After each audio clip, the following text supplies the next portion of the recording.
Just moving first of all to a question on notice I submitted to Asic a few days ago, and thank you for returning an answer in time for the hearing today.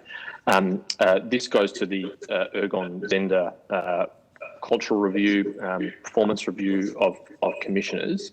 In Asic's answer, you correctly note that when I first raised this issue with Asic in September 2019, I contemplated that it wouldn't be appropriate to make public the individual reports on individual commissioners, and I think that largely still holds true with an important caveat, which is at the time it was not clear to the committee, as it has become clear since, that there are potentially serious issues of leadership and culture in Asic, which has been reflected by the evidence we've received this morning.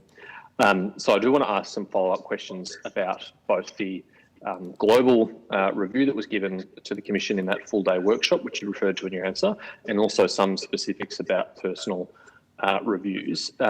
Firstly, on that full-day workshop where a verbal presentation was given, I assume, Ms Chester, you were present then? Yes, Chair. Could you share with the committee the flavour of the feedback, and particularly whether any issues were identified that go to the governance issues that appear to have been identified by the ANAO in their audit? So the structure of the day that we had with Egon Zender, Chair, was the morning was largely spent working through the findings of the Egon. So let me go back a moment. Effectively, what we asked Egon Zender to do is not all that dissimilar from what any board would do. It was very much a board effectiveness review. Typically, when board effectiveness reviews are done, though, the better ones, particularly when there are people that have not worked together in a sort of a commission or a board-like environment, is for sort of the process of an individual review, the sort of 360-degree review, interviews, and development plans. And they're the individual reports that were referenced in our response to your question on notice, Chair. So the first part of the morning was really Egon Zender unbundling for us. What were some of the challenges ASIC had at the moment? What did that put on us in terms of our effectiveness as a decision-making commission? And then running through the individual attributes of different commissioners so we could understand I guess, relative strengths and different ways of decision-making and thinking through and robustly discussing issues. So that was sort of quite an important scene setting. And I don't know if any of the committee members have been through this process before. It is actually quite a very worthwhile exercise. So that was a large part of the morning. Then there was a presentation in terms of what were some of the findings of the spread of respective commissioners with their approach to decision making and working as a collective decision making body, and in that sense it was helpful in terms of us understanding the different spread and what that might mean for efficient and effective decision making. And that was really the crux of the issue that we were working with Egon Zender. So as it relates to the current issues in relation to the findings of the ANAO, I cannot think of anything from the insights that we gleaned from the Egon Zender work, which were about our effectiveness as a decision-making body, that would have given us any insights into what has more recently unfolded. Right, and so is there a reason in your view why this process wasn't able to identify any issues there? Do you think that's because they were not present, or just due to the nature of the scope of the review? I think the work that Egon Zender did doesn't really get to the two key drivers as we see it, where there was a failing in process. And partly that can also go to culture, which I think the committee's touched on in its deliberations this morning. I'm sorry I didn't catch them all, but I was able to listen to much of it. I think the other issue is one that we touched on, Chair, when we spoke at a previous hearing, not this committee, in terms of governance and the issue of disclosure. And I really can't think of anything in the work that we did with Egon Zender that would have given myself or any of my commissioner colleagues any insights into that issue. Have you personally seen a copy of, or are you aware of the contents of the personal review of the chair, Mr. Shipton? No, I wasn't offered to view that document. Has it been sought or provided to Vivian Tom as part of her investigation?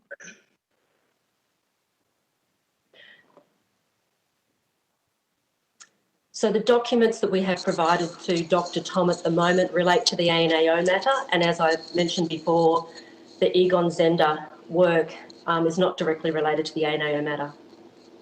I agree, but if as you said, you haven't seen Mr. Shipton's one, and we don't know to what extent that might have gone to leadership or culture. It might indeed be helpful if indeed that has caused the current issues for Dr. Tom, as you say, to have access to it. I think that's a matter for Dr. Tom to decide, and I'm sure she'll be getting the transcripts from today's hearing, Chair. Okay. All right, well, we might revisit that down the track. I kind of put on notice my ongoing interest in that. I want to turn now to the evidence from the ANAO this morning. As you noted, we've discussed this issue at a previous forum and at the Senate Economics Estimates hearing. And I put to him a question that I put to you there, which is why it was that he felt it was necessary to write to the Treasurer in the way he did to bring it to his attention. And he confirmed to the committee that that was an unprecedented thing for him to do. Indeed, as you identified before the Senate Economics Committee, you weren't aware of him doing that in any previous audit. He raised a couple of issues. He identified that no significant action had been taken in relation to the payments to the Deputy Chair, despite it being raised in the previous year's audit, and that was of concern to him. But he went on to say that he wrote, he wanted to indicate to Asic that he was going to write to the Treasurer in order to get more attention to the issue, which I think needed greater review. He said, I didn't feel it was being escalated within the organisation as significantly as I thought it should be. They should have rung alarm bells in the organisation. I didn't feel that was happening fast enough. And he goes on to say, I think there may be issues of governance involved, and in other observations, he describes them as substantial issues of governance. If I was to characterise our exchange at the Senate Economics Committee a few weeks ago, Ms Chester, you placed quite a heavy emphasis on the accountable authority and the disclosures that he made to his fellow commissioners. But in Mr Hare's evidence today, he seems to be identifying and he says reports of the executives involved in managing the audit. So he seems to be identifying this as a deeper issue within the organisation. Do you have any comment on whether you agree with that view? I guess my comment would be, I mean, firstly, I'll say that all of this is obviously going to be subject to the Tom review. Based on the documents that I have seen, Chair, I don't think that that is an accurate characterisation. The documents that I have seen suggest that this matter was escalated by staff to the accountable authority on many occasions. So it was escalated to the accountable authority from the relevant audit executives within ASIC, in your view? So it was escalated. So the individuals that were involved would include staff in our people and development area, which are the group that actually brought the attention of the ANAO to these payments prior to a discussion of disclosures. I just wanted to sort of correct the record there from this morning's testimony from the Auditor General. Sorry, just so everyone is on the same page, Ms. Chester, what do you feel that Mr Hare said that was inaccurate? I think you put a question to Mr Hare, and look, this was very much on the fly this morning, so please, Chair, correct me if I've misinterpreted this or got it incorrectly. The Auditor General suggested that it was in working through the disclosures that the ANAO realised that there was issues and problems with these payments. Those payments were brought to the attention of the ANAO before that part of the financial statement audit where disclosures were discussed. And just to remind the committee, the end of year financial statements, those disclosures are not in the financial statements, they're actually in the annual report. So these matters were raised by ASIC staff with the ANAO at staff level at the ANAO, as is appropriate, before we got to the point of discussing disclosures later in the stage of the financial statement audits, but for the annual report. Okay, and sorry. So I guess that's, Chair, why I would like to perhaps respectfully disagree with the Auditor General's characterisation of the role of management this morning.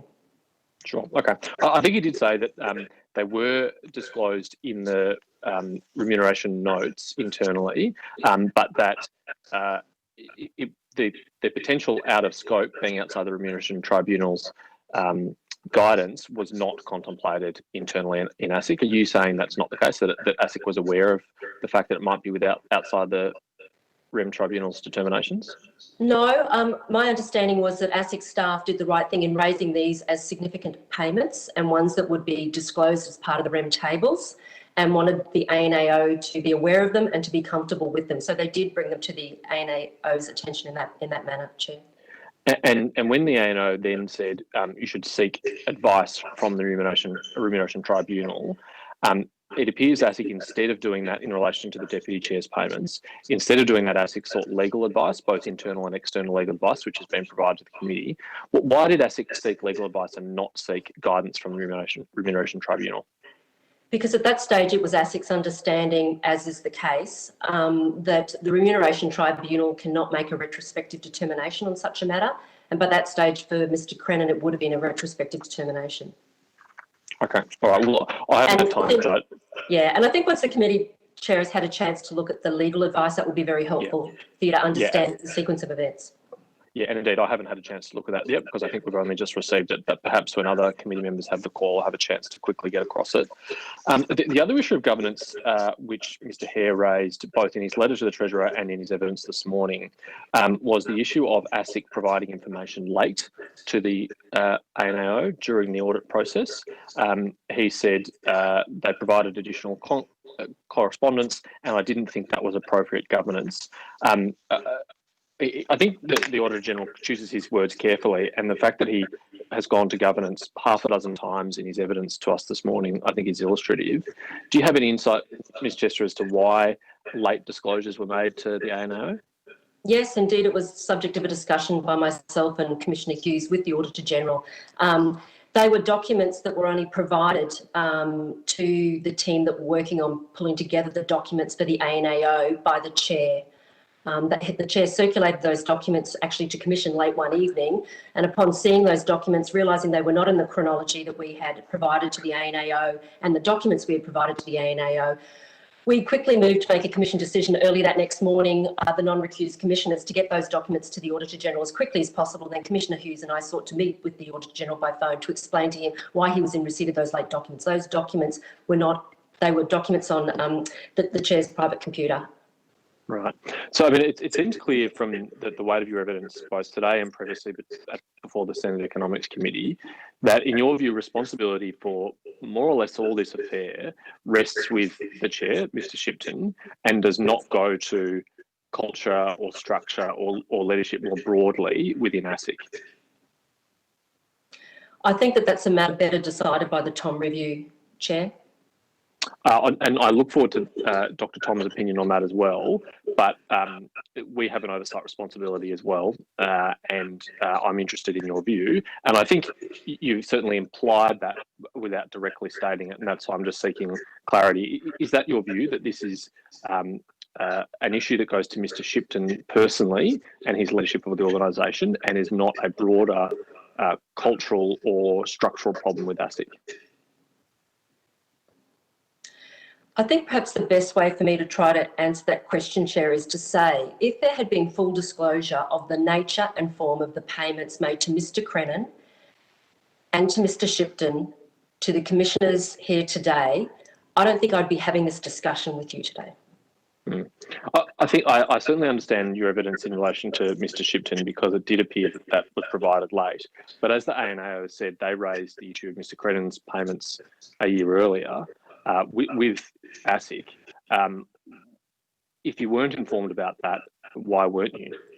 We were informed in a way that I would describe as perhaps the most generous description would be opaque. We were told that it was a relocation payment for his family. We asked the quantum, what form of relocation payments it was, what was the issue with the ANAO.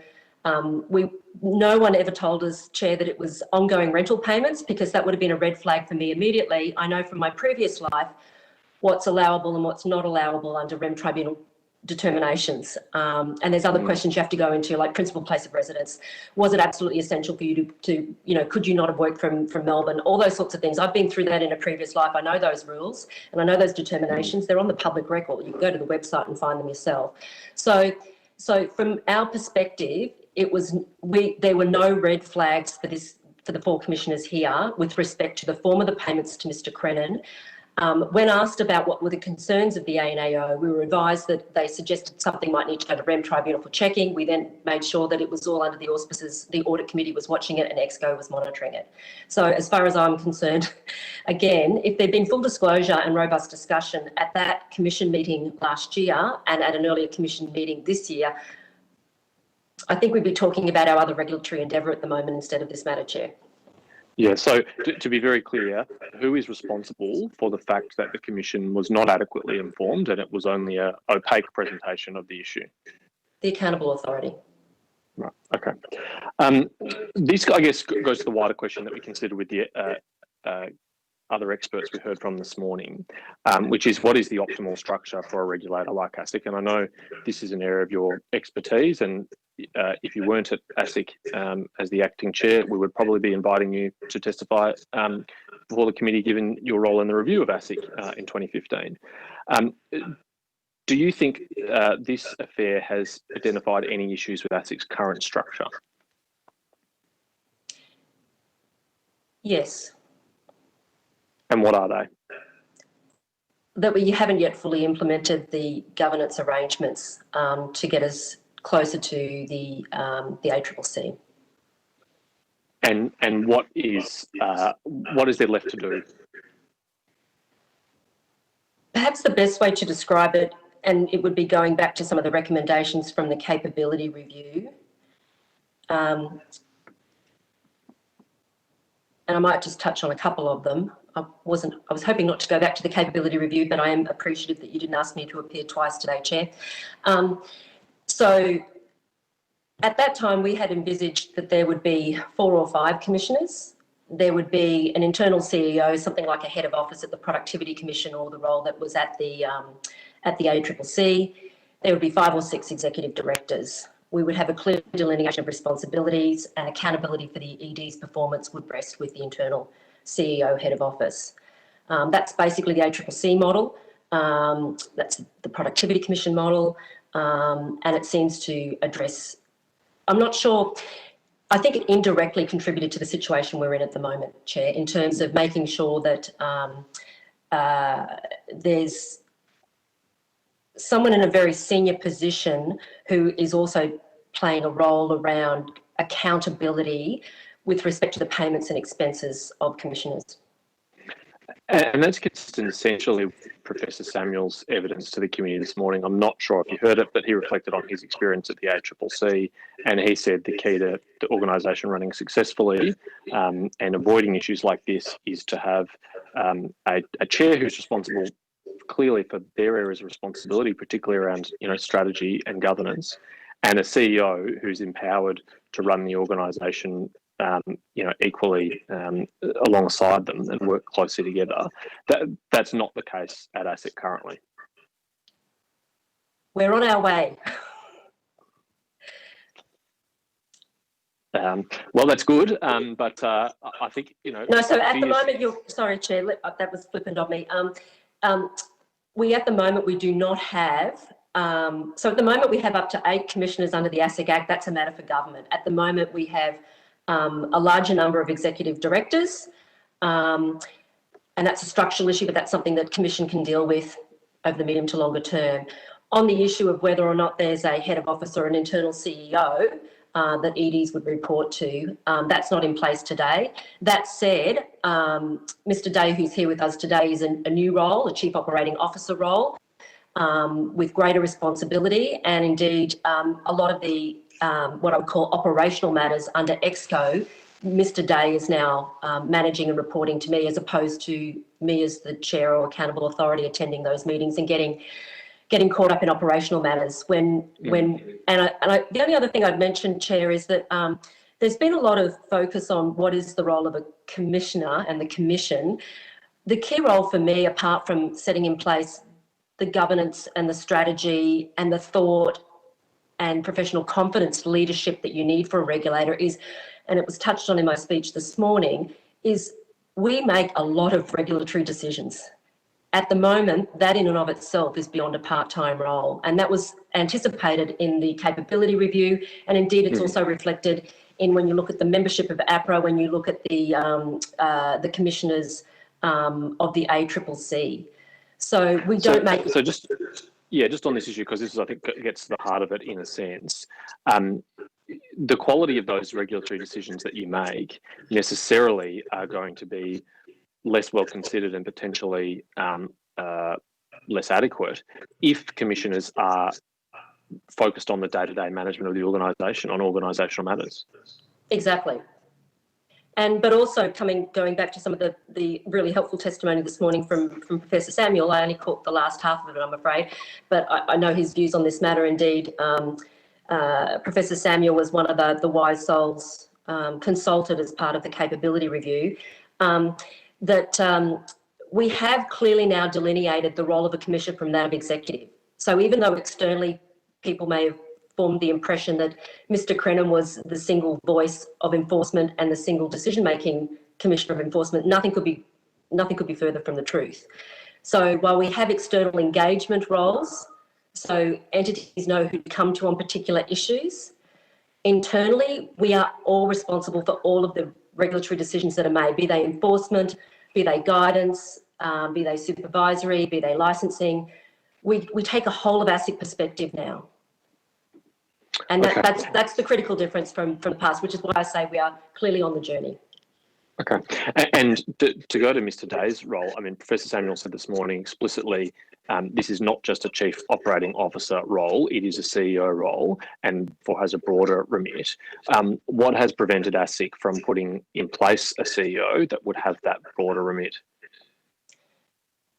Obviously, my powers of persuasion aren't what I would have liked to have thought they would be. This was something that was discussed last year when I first arrived at Commission. I'd understood that that was going to be the internal governance model that was going to be put in place when I agreed to join ASIC as deputy chair. But there was a change of view at the most senior level. Right. So again, let's be clear about this rather than stepping around it. I mean, it's been pretty clear from the public commentary that the government's intention at the time of appointing you was to ensure that the recommendations of your review were implemented, but they haven't been. You were saying that Mr. Shipton or others did not agree and did not wish to implement those recommendations? Yes. Okay. All right. Well, I might take some time to consider that legal advice, and I'll offer the call to other committee members in the meantime. We might come back to that.